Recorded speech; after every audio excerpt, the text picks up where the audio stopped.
ইমানদার নারী এবং পুরুষের প্রথম যেই গুণটি অর্জন করতে হবে সেটা হলো তাকে নামাজি হতে হবে এবং নামাজটা খুশু খুজুর সাথে বিনয়ের সাথে আদায় করতে হবে। মনে রাখবেন, পৃথিবীতে মেহমান হলো 3 ধরনের। কয় ধরনের? কান লাগান।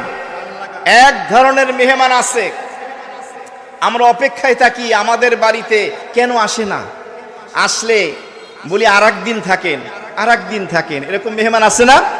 ভালো মন্দ তাকে খাওয়াই। আর এক ধরনের মেহমান আছে, বাড়িতে আসার পরে আমরা অপেক্ষায় থাকি এই মরা যায় না কেন, যায় না কেন, যাওয়ার অপেক্ষায় থাকি। আর এক ধরনের মেহমান আছে, আমরা চাই না ও কোনোদিন আমার বাড়িতে মেহমান হোক, আমার বাড়িতে। আল্লাহর ঘরের মেহমান হলো 3 শ্রেণীর। আল মসজিদু বাইতুল্লাহ, মসজিদ হলো আল্লাহ রাব্বুল আলামিনের ঘর, রহমতের বরকতের ঘর। এই ঘরের মেহমান হলো 3 ধরনের।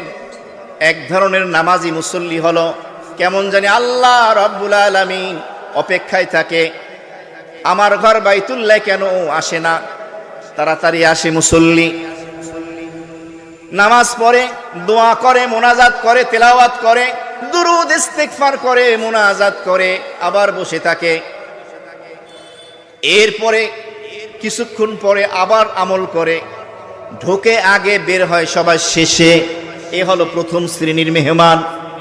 আর এক শ্রেণীর মেহমান আছে যারা মসজিদে ঢোকে সবার শেষে, বের হয় সবার আগে। এটা হলো দ্বিতীয় শ্রেণীর।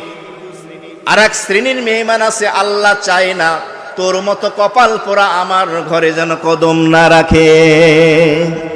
এখন নিজেকে মিলান, আপনি কোন শ্রেণীতে আছেন? কষ্ট পাইতেছেন? প্রথম শ্রেণী, দ্বিতীয় শ্রেণী না তৃতীয় শ্রেণী? আমি কোন শ্রেণীতে আছি?